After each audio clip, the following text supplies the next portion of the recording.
21 tahun Nabi SAW itu beliau mulai berniaga. Dan beliau SAW itu berniaga mengikuti masyarakat umumnya Mekah ke negeri Syam. Waktu itu tidak ada sumber penghasilan atau tidak ada sumber bisnis yang paling menjanjikan kecuali mengambil produk dari negeri Syam di utara Jazirah Arab. Dan mereka membawa barang itu ke Mekah.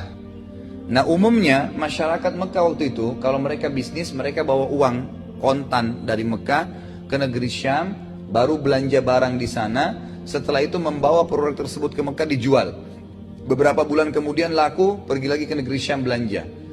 Nabi SAW karena Allah berikan taufik punya strategi yang berbeda.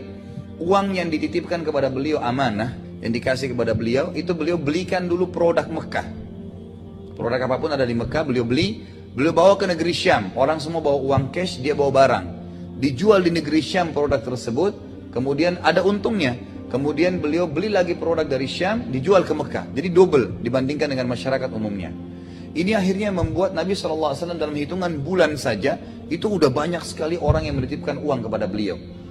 Setelah 3 tahun kurang lebih Nabi SAW berjalan berbisnis, barulah Khadijah radhiyallahu anha mendengar Nabi SAW, dan itu belum ada pikiran menikah pada saat itu, tapi Khadijah ini kebetulan termasuk orang terkaya di Mekah dan punya harta banyak, dan memang beliau karena wanita, maka beliau akhirnya menitipkan hartanya kepada orang-orang yang bisa dipercaya. Pada saat sampai berita tentang Nabi SAW, maka Khadijah pun mencoba Nabi SAW dengan menitipkan harta. Dikasihlah harta. Ternyata dalam 1-2 kali saja perjalanan, Nabi SAW sudah membawa double keuntungan dibandingkan orang-orang yang lain yang diamanahkan oleh Khadijah. Sampai akhirnya Nabi SAW dipercayakan oleh Khadijah untuk memegang hampir seluruh hartanya. Hampir seluruh hartanya dikasih kepada Nabi SAW. Pada saat satu perjalanan, Nabi SAW pernah jalan ke negeri Syam dan kebetulan ada pembantunya Khadijah ikut. Pembantu ini kemudian melihat perilaku Nabi SAW, ketenangannya, membawa barang, bagaimana beliau transaksi dengan orang dengan santun, laku semua barangnya. Dan ada kejadian aneh, pernah beliau dulu di bawah sebuah pohon, itu pohonnya kayak menunduk menutupi Nabi SAW. Dan itu dilihat oleh pembantunya Khadijah. Dan banyak perilaku yang lain dilihat oleh pembantu tersebut waktu dia pulang, lalu dia berkata kepada Khadijah, "Hai Khadijah, sungguh saya sudah lihat dari Muhammad sesuatu yang tidak pernah saya lihat dari orang, dari akhlak, dari amanah. Bahkan ada yang aneh, setiap kali dia jalan, saya melihat ada awan yang menaunginya, dan kalau dia dulu di bawah sebuah pohon, pohon pasti melindunginya, menutupi dia supaya tidak kena panas.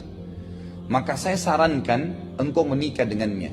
Jadi saran dari pembantunya Khadijah tadi. Lalu Khadijah berkata, "Kalau seandainya memang Muhammad terfikir untuk itu, maka saya tidak menolak." Maka ditanya, pembantu ini lalu datang kepada Nabi SAW mengatakan, "Hai Muhammad, apakah engkau mau mendapatkan kecantikan, kekayaan, serta kehormatan?" Nabi SAW sudah paham, ini maksudnya disuruh menikah. Waktu itu Nabi SAW juga sudah punya penghasilan. Karena dari bisnis yang beliau jalankan ini, itu sudah ada uang sendiri gitu. Lalu Nabi SAW mengatakan, "Siapa yang kau maksudkan?" Lalu kata pembantunya, "Khadijah."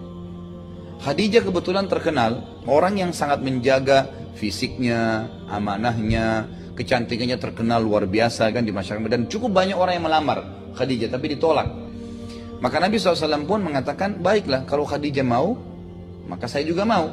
Disampaikanlah kepada Abu Talib, kemudian dengan Waraqah bin Naufal juga, ya ini sepupu daripada Khadijah, dan mereka sepakat, maka menikahlah keduanya. Pada saat itu umur, memang Nabi SAW dalam riwayat-riwayat yang lebih banyak diangkat oleh para ulama, umur 25 tahun. Jadi setelah 4 tahun berbisnis, harta Khadijah, barulah Nabi SAW menikah dengan Khadijah, dan waktu itu umur Khadijah 40 tahun. Cukup banyak athar yang mengangkat, tapi ini semua karena tidak sahih, maka tidak kita bahas ya.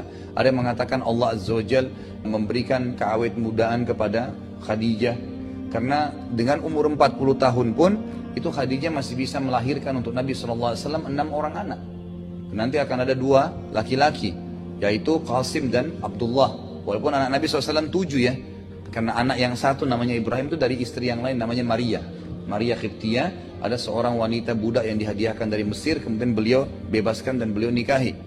Kemudian ada 4 anak perempuan Nabi SAW yang masyhur, Ruqayyah, Ummu Kalthum, Zainab, dan Fatimah. Ini semua dari Khadijah dan semuanya masuk Islam tentunya.